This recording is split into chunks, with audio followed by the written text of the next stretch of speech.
Hi guys, welcome back to my channel. I'm so glad you stopped by today because today we are finally going to work with those antlers I made a while ago. You might remember I showed you guys how to sculpt antlers using epoxy resin, and today we are finally going to be making a creature with them. I decided that a dragon would be really fun. Anyways, let's get started.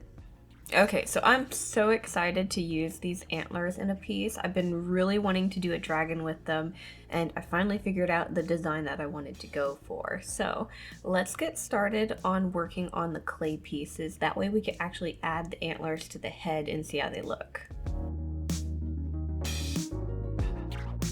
So the style of dragon that I want to go for is more of a classic Chinese style, and then I want to give it kind of a princess lightning theme.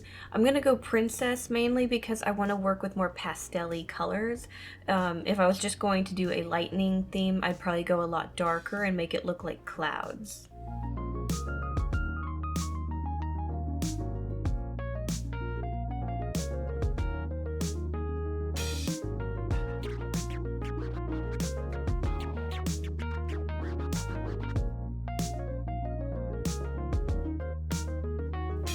So the main trick with doing this dragon face is going to be getting the proportions correct with the style that I want to do. The classical Chinese dragon has a lot of very exaggerated features, and if I don't place them correctly, it's not going to look the way that I want it to look.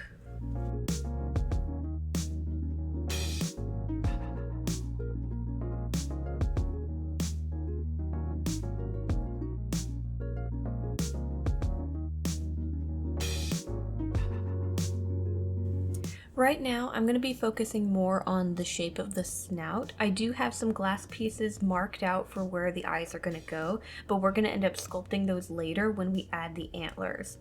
So I'm just going to start building up the clay at the end of the snout. That way I can make the shape of the mouth and work on the nose. I want to add a good amount of detail to this, very exaggerated features again, so we're going to give it a pretty large nose, and then I want to have some curled up fangs going along the side of the mouth.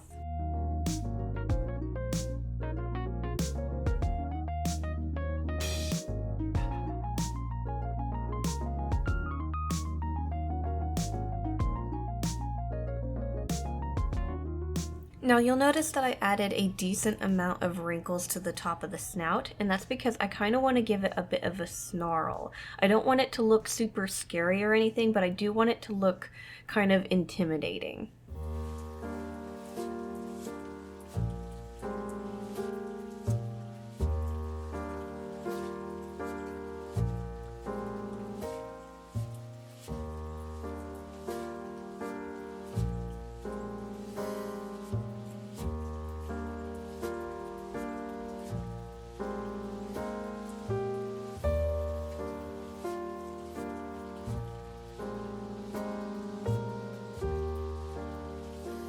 Now, one thing that I did so it would be easier to add the antlers was I left some indents on the top of the head where I want to connect them. So you'll notice there's pretty good indentions, and then what I'm going to do after we have our head completely baked is I'm going to glue the antlers in place, and then we can start using our epoxy clay to kind of blend it into the rest of the face. This will secure it a lot more than just the glue. The glue is mainly there just to hold the antlers still while I add the clay. So I'm going to get those glued into place, and I'm also going to pop out the glass that we have for the eyes and switch them out with some eyes that I want to actually use. I figured these pink ones would look really cool. So I'm going to glue those in place, and then we can get our clay and we can start sculpting everything.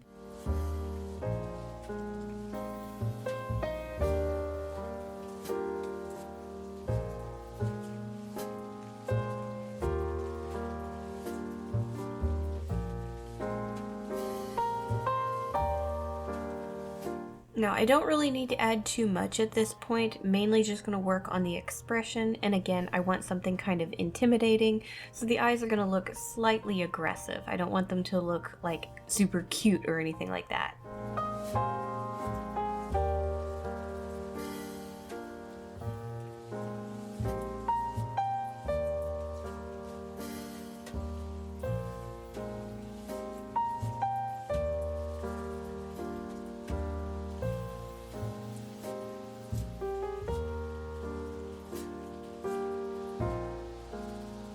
And then for the feet, I'm actually going to be using some molds that I have. I made these quite a while ago and they're mainly for reptile feet, but I figured the 5 toes would look really cool with the dragon. So for the front feet, I'm just going to use the molds themselves, but for the back feet, I'm actually going to use another pair of molds as well and alter them.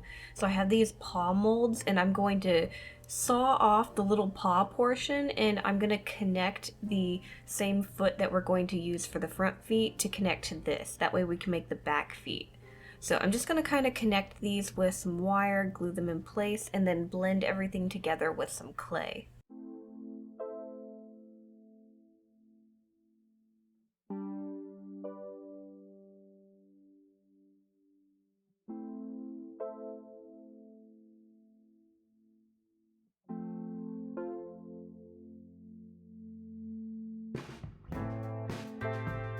I'm going to put the back legs in the oven for about 45 minutes at 275 Fahrenheit to bake the clay portion. Once that's out of the oven and is cooled and our other clay pieces have finished curing and stuff like that, we can start painting everything. Now I haven't gotten to the sewing yet, so you don't really have an idea of where the colors are on the body, but basically majority of the body is going to be a pale kind of green color, and then the back half is going to have a bit of yellow. So the front feet and the face, I'm going to be primering with that green color, and then the back legs are going to be primered with a yellow.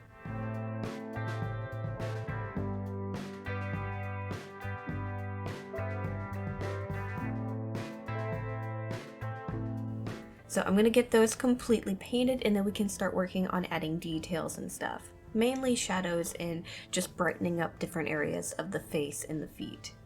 Now with the antlers, I did primer them, but I'm actually not going to be painting them. I'm going to do something different with them once we get the face completely done. So don't worry, the antlers aren't staying this weird green color. I am going to be doing something a lot different with them. So right now I'm just working on the shadows of the face, painting into all the little cracks and crevices. I like to use watered down black paint for this, and I didn't want the shadows to be super dark, so I did kind of add a little bit of green to the black so it didn't go completely jet black. And I'm just going into all those cracks and crevices and wiping away any excess paint and trying to blend it a little bit.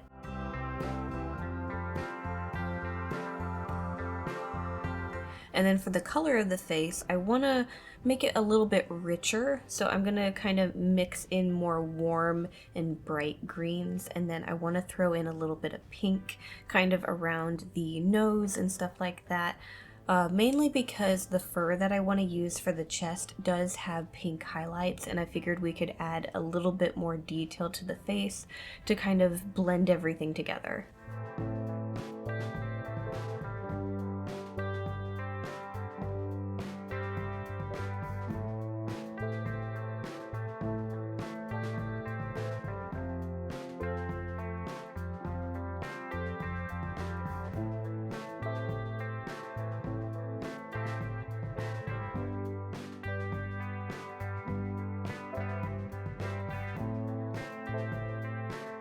Anyways, I'm gonna get all my details in place on the face. Once I'm happy with it, I'm gonna let the paint dry a bit, and then I need to clean up any paint that got on our glass eyes. So I'm just gonna use a tool to kind of peel this away.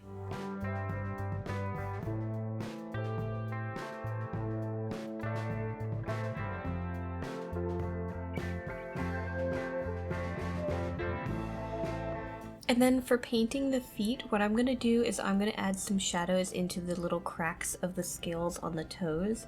So for the front feet, I'm going to go with a darker green for this. And then for the back, I'm going to go with a kind of darker, more yellow green. It's going to be still kind of a little green. So I'm going to paint over that with watered down paint, and then I'm going to wipe away the excess paint.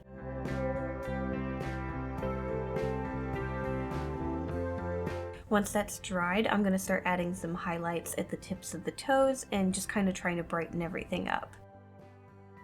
And then for the bottom of the feet, I want to kind of add a little bit of pink to tie everything together. So I'm just going to kind of go over the tips of the toes a little bit and then the base of the foot.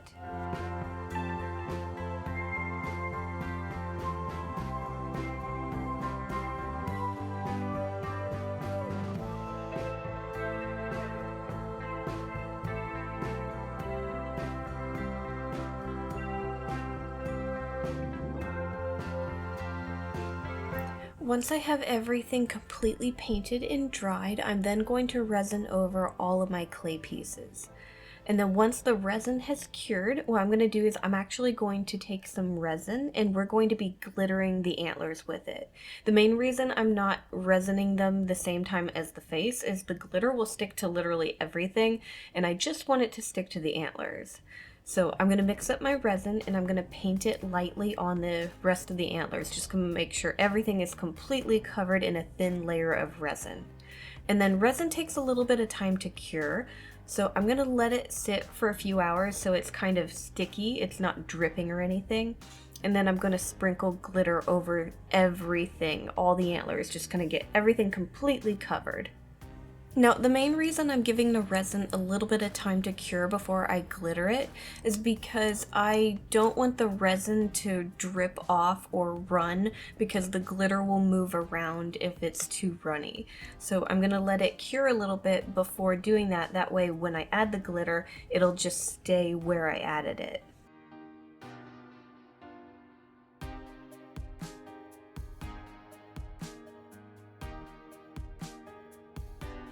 Okay, so now we're ready to start working on the sewing. So here is the pattern. It's a little long, so it's hard to fit into frame, but you can kind of get an idea of where the body is and where the tail is. I've added a few little spiky bits here and there on the tip of the tail and on the back of the dragon.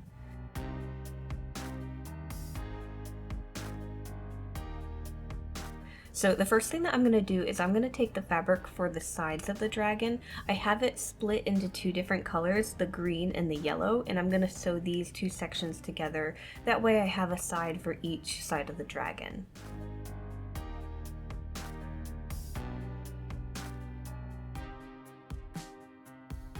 And then for the back legs, these are already connected to the body. I just need to add the inside portion. So I'm going to take these and I'm going to sew down the front portion of the leg.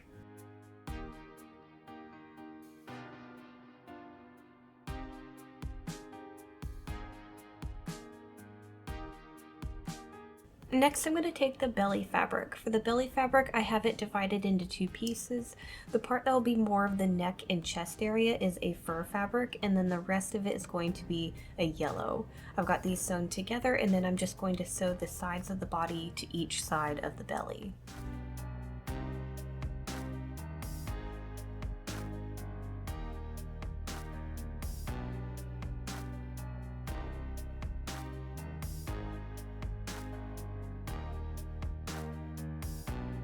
For the front legs, each one has an inside and outside portion. I'm going to take these, pin them together, and sew down the fronts of them. Then I can take them and I can connect them to the body.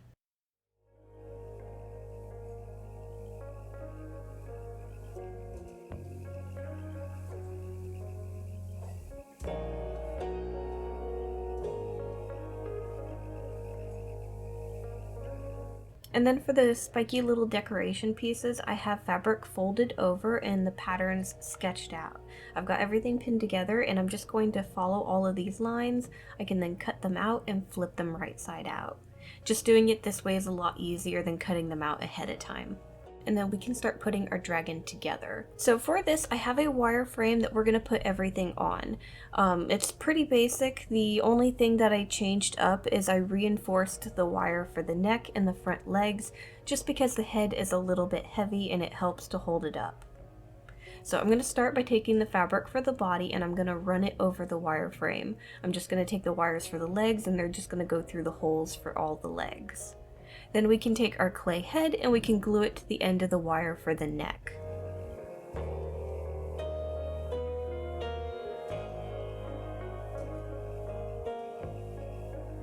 After that, I'm going to take the fabric for the neck and I'm going to start gluing it around the base of the head.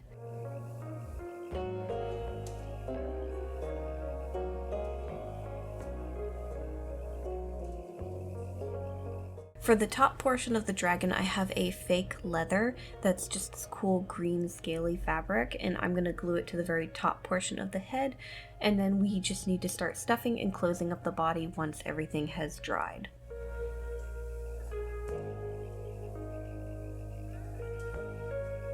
So I'm going to start with the neck first, and then once I get to the back of the dragon, I'm going to start stitching in place some of those spikes. So I'm going to take the larger spikes, and then all I'm going to do is, while I'm closing it up, also include those spikes in the sewing. So I'm just going to keep going until I get to the very end of the tail and everything is stuffed and closed up.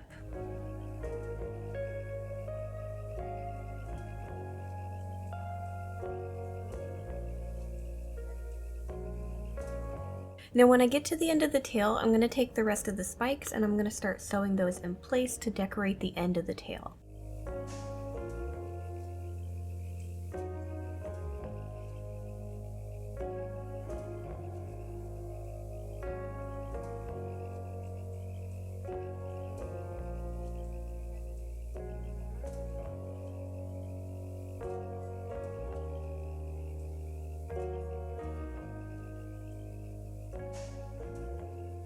After that, I'm going to start working on the back legs. So I'm going to take our clay/resin legs for the back and I'm going to connect them to the wire frame.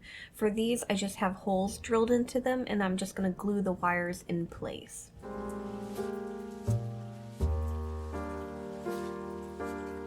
Once that's dried, I'm going to take the fabric for the legs and I'm going to glue it around the bases of them.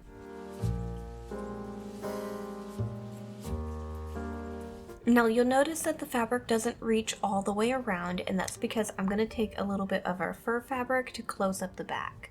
So I'm going to glue this in place at the very back portion of the leg, and then I'm going to sew down both of the sides and stuff the legs as I go.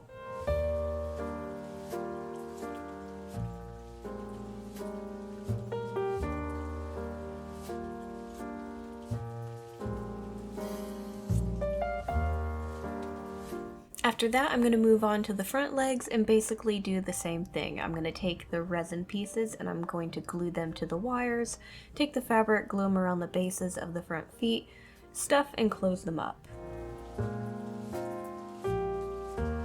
Okay, so at this point our dragon is put together and now it's time to do our last decorations.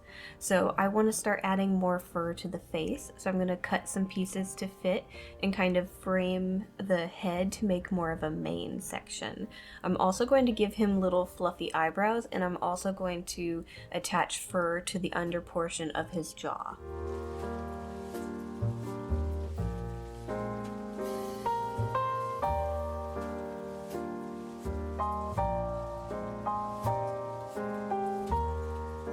And then I actually have some beads that I want to use to start decorating. So I thought it looked a little weird having the fake leather meet up with the other fabric just a straight line. So I want to kind of break that up. So I'm going to start sewing some fake pearls along that to just kind of decorate it a little bit.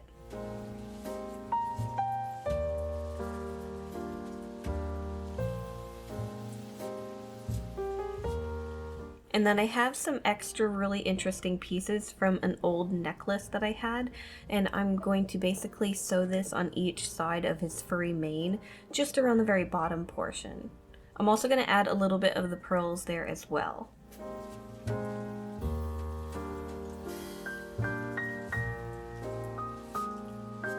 And then I have this really big, cool stone gem. I can't even remember where I got it, but I'm going to add it right in the middle of his chest. So I'm going to cut away a little bit of the fur, and then I'm going to sew it in place and glue it in place.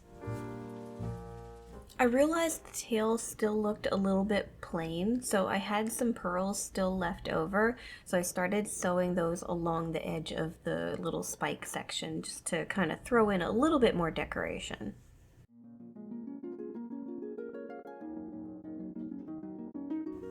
Now for the rest of the body, I kind of wanted to add some scales to it. So I took the fake leather that we used for the back of the dragon and I cut apart all the scale patterns on it.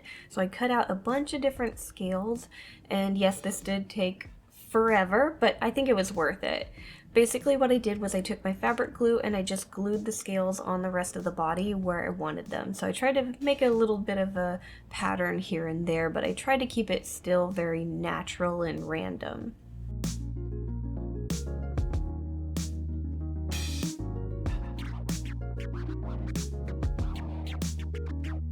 Now I will have to let this dry a little bit, and then I'm going to take some of my fabric markers and just kind of draw on a little bit more scaling. So just kind of around the feet in different sections, I just want to add a little bit of a darker like line work to it to add to the scale textury feel of the fabric, just to make it look a little less flat.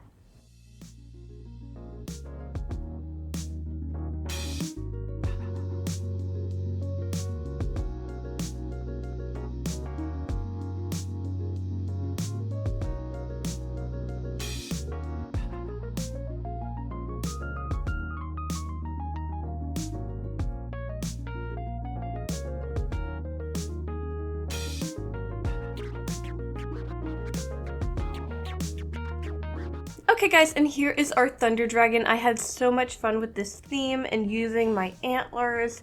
At first I wasn't quite sure about the glitter, but I really like how it looks with the rest of the piece. Anyways, if anyone is interested in buying my dragon and giving him a new home, I have it linked down below my website so you can check that out, along with all the other art dolls that I have for sale there. Now while you're down there, you'll see a bunch of different links to a bunch of different art supplies. I have those linked, so if anyone is interested in what I use to make my art dolls, you can check that out. Also, these are affiliated links, so if you do buy anything through them, it does help support the channel. Anyways guys, thank you so much for watching. Make sure to like, subscribe, do all that fun stuff, and I'll see you guys next time. Bye.